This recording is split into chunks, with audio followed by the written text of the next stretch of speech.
सुना है कुर्सी वो महबूबा है जिससे इंसान अपनी बीवी से भी ज्यादा, बहुत ज्यादा प्यार करता है। सर, फोन पे रिकॉर्ड करो सब कुछ।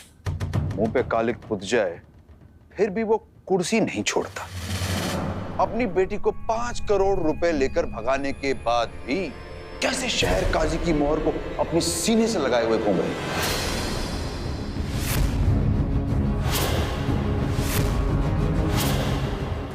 लेकिन अब नहीं, क्योंकि अब सच्चाई सबके सामने आ चुकी है, हकीकत खुल चुकी है। इसलिए काजी साहब शराफत से ये शहर काजी की मोहर किसी और आलिम के हवाले कर दीजिए, वरना वरना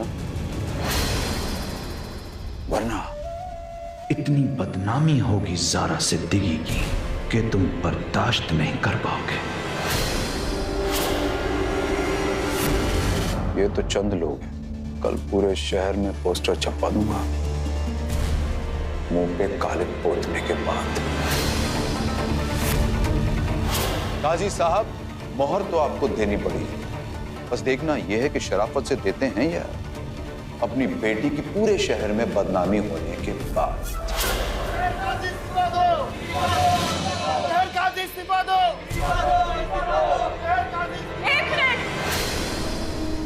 आप लोग इज्जतदार लोग हैं ना? है ना इज्जतदार लोग? बावजूद उसके हमारी मरहूम बेटी ज़ारा पे झूठे इल्जाम लगाकर उसकी रूह को तकलीफ पहुंचाने की कोशिश कर रहे हैं आप लोग, ये जानते हुए भी कि हमेशा वो अल्लाह के रास्ते पे चलती रही, लोगों की भलाई करती रही, लोगों की जिंदगी बनाती रही, सिर्फ इसलिए क्योंकि शहबाज अहमद ने आपको भड़काया और आप लोग हमें और हमारी मरहूम बेटी को जलील करने चले आए। अरे लानत है आपके ऊपर। आपकी ज़ारा मरी नहीं है, जिंदा है, रुपए लेके भागी है वो। पूरे लखनऊ में शोर है, काजी ज़ारा चोर है। शर्म कीजिए आप। पूरे लखनऊ में शोर है, काजी ज़ारा चोर है।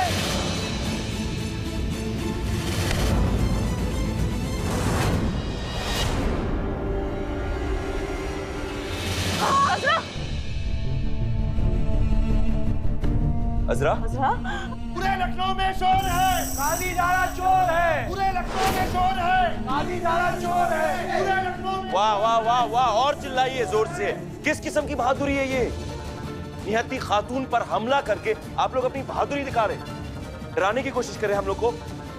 बोलिए ना। छोड़ेंगे नहीं। इमरान, किसने पत्थर मारा? औरत पे हाथ उठाते हो? किसने मारा पत्थर? मैंने मारा है। तुमने मारा? हमें मार के दिखाओ।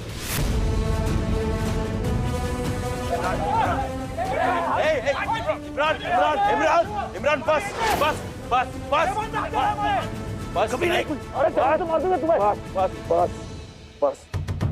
गलती कराना चाहता है शहबाज अहमद। सुनो सुनो हमारी बात। ये शहबाज अहमद करा रहा है, वो चाहते हैं कि हम गलती करें, लेकिन हम इमरान गलती नहीं करेंगे, नहीं करेंगे।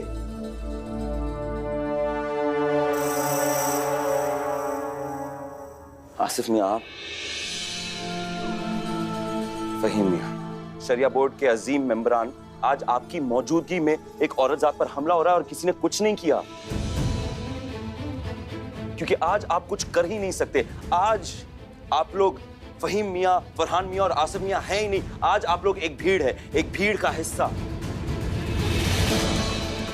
अफसोस की बात है ना ये, जैसे इस भीड़ में इस तरफ आप लोग सब इंसान है ना, ठीक उसी तरह उस तरफ भी इंसान है। चोट चाहे किसी को भी लगे, दर्द का एहसास एक सा होगा और खून भी एक सा बहेगा। कोई फर्क नहीं है आप में और उनमें। बहुत फर्क है, बहुत फर्क है इन लोगों में और इन लोगों में। इन लोगों की तरह ये लोग शरिया बोर्ड के 5 करोड़ रुपए लेके नहीं भागे हैं।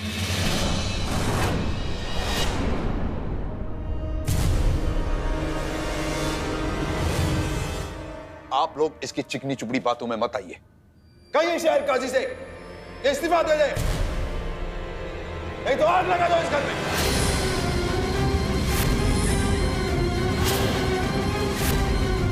नहीं शाहबाज साहब, कबीर को बोलने दीजिए। फाहिम साहब, शुक्रिया जनाब।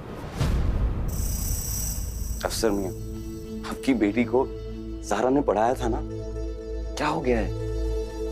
माशाल्लाह, आप तो कई दफा हज जा चुके। मसलन यहाँ मौजूद सारे हजरात में से कई लोग हैं जो कई दफा हज जा चुके हैं कि नहीं? तो क्या हम अपने पाक नबी की सारी बातें भूल चुके हैं? क्या कहते हैं हमारे नबी? सबसे पहले किसी और की कही गई बात पर हमें सबसे पहले तस्दीक करना होता है, किसी और पर इल्जाम लगाने से पहले, वरना ये बहुत बड़ा गुनाह माना जाता है। भूल गए हम ये सारी बातें? हमने ज़हरा पे इल्जाम लगाया, एक बार हमसे पूछ तो लिया होता कि सच्चाई क्या है।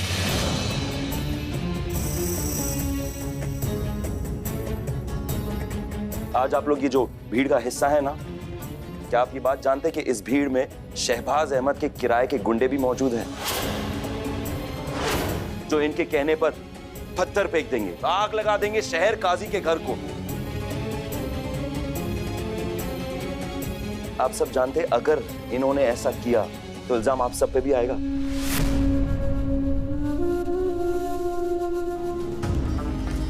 मसला ये है कि इस शहर की लीडरशिप ना गलत हाथों में आ गई है और आप सब अच्छे लोग, पढ़े लिखे लोग इस भीड़ का हिस्सा बन गए और इस्तेमाल किया जा रहा है आप सब का।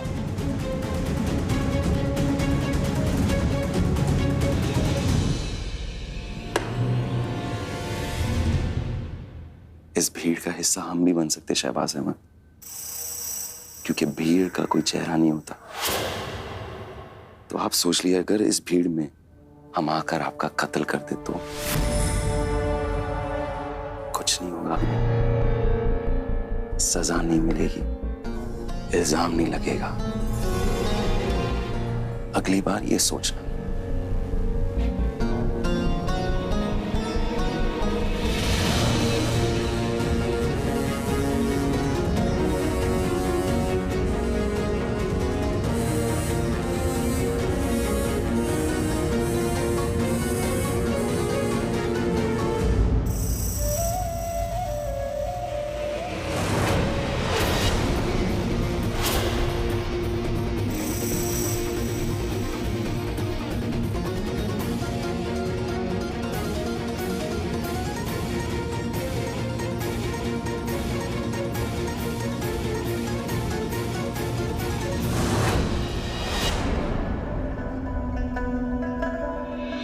आज आपने समझदारी से काम लेकर के एक अच्छे लीडर होने की निशानी पेश की है। सही बात है, इतनी बड़ी भीड़ का मुकाबला करना नामुमकिन था। नामुमकिन कुछ नहीं था ज़ारा। अगर कबीर ने इमरान को नहीं रोका होता तो इमरान सबको ठिकाने लगा चुका होता।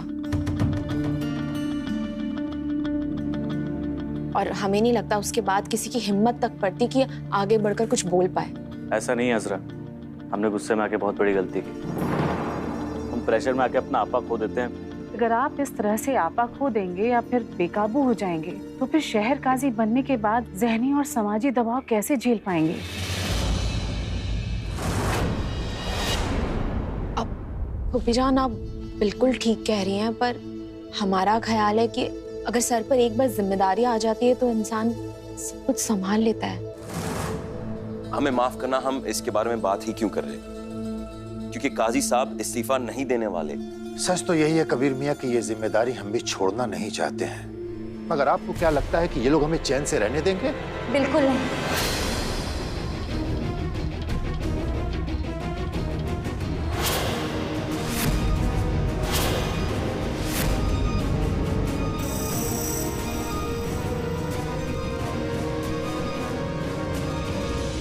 काजी साहब, आप इस्तीफा देने के बारे में सोच रहे हैं या बाद में सोचेंगे? कोई नहीं सोच रहा है, क्योंकि काजी साहब इस्तीफा नहीं देंगे। हम तुमसे पूछते अब, तुम यहां क्यों आई हो? या इससे बेहतर हम तुम्हें बताएंगे अब तुम क्या करने वाली हो। तुम यहां से जा रही हो तो जाओ। नहीं काजी साहब, जाओ। हम अकेले क्यों जाएं कभी? तुम भी हमारे साथ चलो।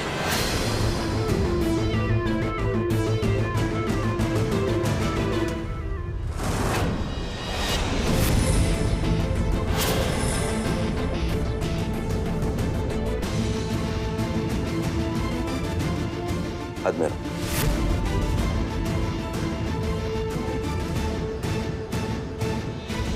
देख रहे हैं काजी साहब, आप अपनी ही बीवी के साथ ऐसा सलूक कौन करता है? समझाइए इन्हें कुछ। आप तो शरिया बोर्ड में दुनिया भर के मसले हल करते हैं ना, आज हमारी भी फरियाद सुन लीजिए। क्या फरियाद है तुम्हारी? जनाब कबीर अहमद ने अपने पूरे होशो हवास में हमसे निकाह किया, और जब अपना मन बदल गया तो हमें पहले तोहफे में तलाक दे दी। लेकिन हमने कुछ नहीं कहा, सब कुछ सह गए। हमें लगा कि जब तक 60 दिन यानी इद्दत का वक्त पूरा नहीं हो जाता ये हमारे साथ आकर रहेंगे, लेकिन ऐसा नहीं हुआ। उनका तो जी ही नहीं लगता है हमारे साथ। अगर पहली तलाक देने के बाद हमसे यूं अपना मुंह छुपाकर जाना ही था तो 60 दिन की इद्दत के बीच वो मिलने वाले वक्त का क्या मतलब रह जाएगा? सही तरीका तो यही है ना कि उस वक्त के दौरान, उस इद्दत के 60 दिन के दौरान शौहर और बीवी एक साथ रहे। काजी साहब, आप कबीर की मरूम बीवी के वालिद होने से पहले शहर काजी है। बताइए हमें, हम गलत हैं या सही?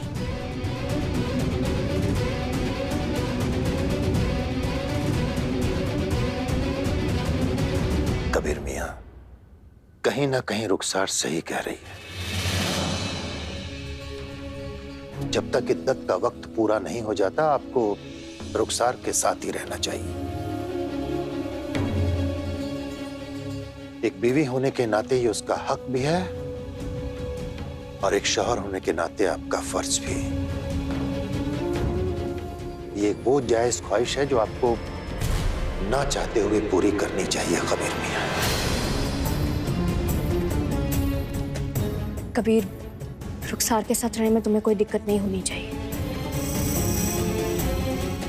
कबीर, कहीं हमें रिश्ते निभाने पड़ते हैं तो कहीं हमें रस्में निभानी पड़ती हैं। ये जो इद्दत का वक्त है इसे एक रस्म समझ के निभा लो कबीर। सिर्फ 60 दिनों की तो बात है। समझ लेना कि ये वक्त तुमने किसी को खैरात में दे दिया।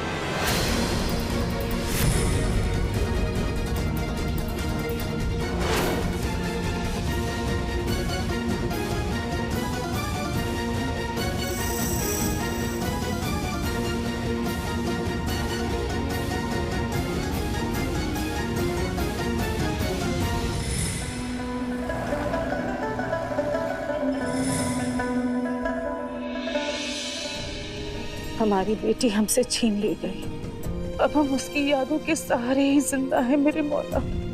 हमारी बेटी की इज्जत पे कीचड़ उछाला जा रहा है। या तो हमारी बेटी की अस्मत महफूज रख या फिर हमें उठा ले।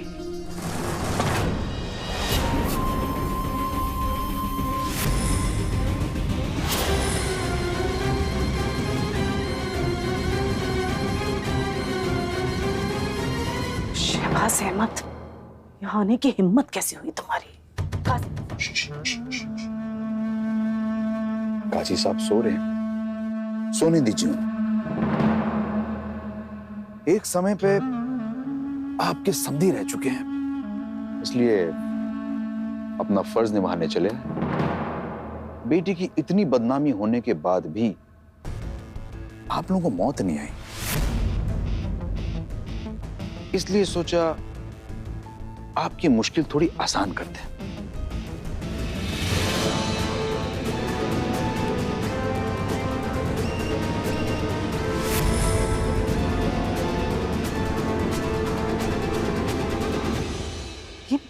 ये मधुमक्खी? जी बिल्कुल, आपको रुस्वा करने का हमने पूरा बंदोबस्त कर दिया है। हटाओ इन्हें, हटाओ इन्हें और निकल जाओ यहाँ से। आपको पता है ये मधुमक्खियां हमने खासकर आपके लिए साउथ अफ्रीका से मंगाई। एक एक मधुमक्खी में इतना जहर है कि एक बार काटते तो इंसान तड़प तड़प के मरता है। और इसमें एक छोटा सा टाइमर भी लगा हुआ है। हमारे यहां से जाने के बाद वो टाइमर ब्लास्ट हो जाएगा, मधुमक्खियां बाहर आ जाएंगी और आपकी मौत की वजह बन जाएंगी। यहां आप लोगों की सांसें रुकी और वहां शहर काजी की मोहर हमारे पास।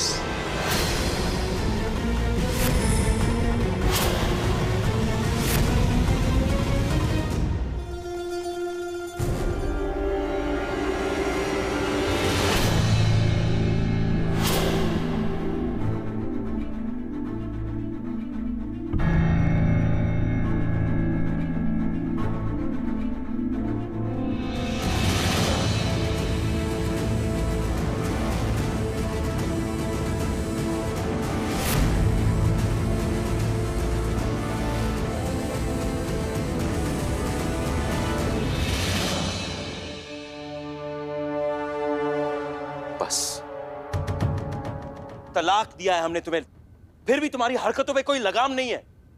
बंद करो ये सब ड्रामा। ना हम पर लगाम है, ना हमारी मोहब्बत पर।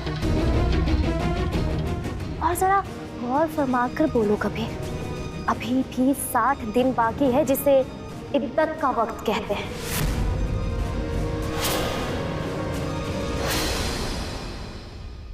तब तक हम वो ही करेंगे जो हमारा मन चाहेगा। तुम पर इतनी मोहब्बत लुटाएंगे, इतनी मोहब्बत लुटाएंगे, इतनी मोहब्बत लुटाएंगे कि तुम हमसे रुजू कर लो और हमें वापस अपने निकाह में ले लो।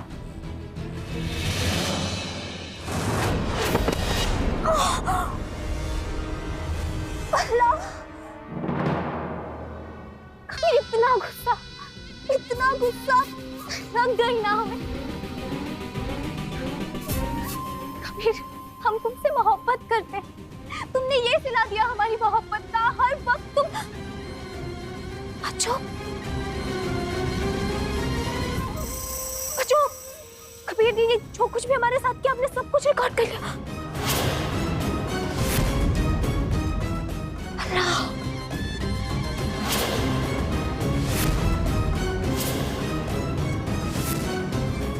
हमारी बहन यानी कि अपनी बीवी के साथ दोबारा ऐसी हरकत करने की सोचना मत कबीर।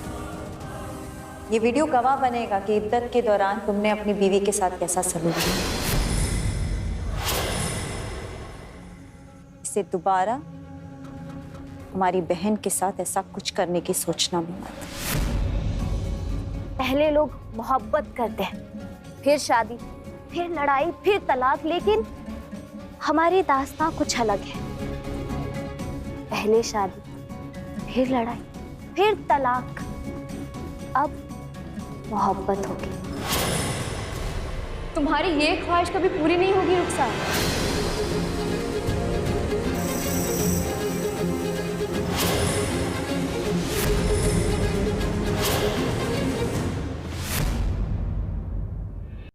मोहब्बत इस दुनिया का सबसे खूबसूरत लफ्ज है, लेकिन जब तुम बोलती हो ना तो ऐसा लगता है कि जैसे कोई गाली बक रहा है। मोहब्बत कोई भीख नहीं है जो तुमने झोली फैलाई और मिल गया। मोहब्बत इबादत की तरह की जाती है जो कबीर करता है। अपने अल्लाह से मोहब्बत, अपनी ज़ारा से इश्क और अपने बच्चों से प्यार, मोहब्बत उसे कहते हैं। और अगर तुम्हें मोहब्बत करनी है तो कबीर की तरह बनो। लेकिन अफसोस, तुम तो कबीर की तरह कभी बन ही नहीं सकती। सच कहा तुम, कबीर जैसे तो हम बन ही नहीं सकते, और तुम जैसी बेहया लड़की हम बनना नहीं चाहते। मौका देखकर प्यार करना चाहती हूँ। किसी और के शौहर पर डोरे डालती हो, किसी और के शौहर पर गिद्ध की तरह नजर दिलाए बैठी हो तुम।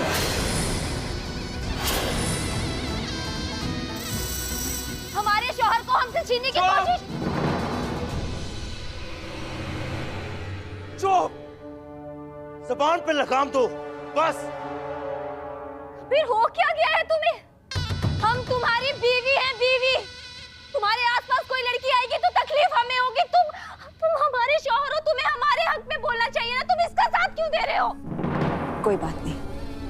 खानदानी लोग हैं, ऐसी 2 कौड़े की लड़कियों को मुंह तक नहीं लगाते। और वो वक्त आएगा बन्नू जब कबीर को इसकी असलियत पता चलेगी और ये तुम्हारी मोहब्बत की कद्र करेगा।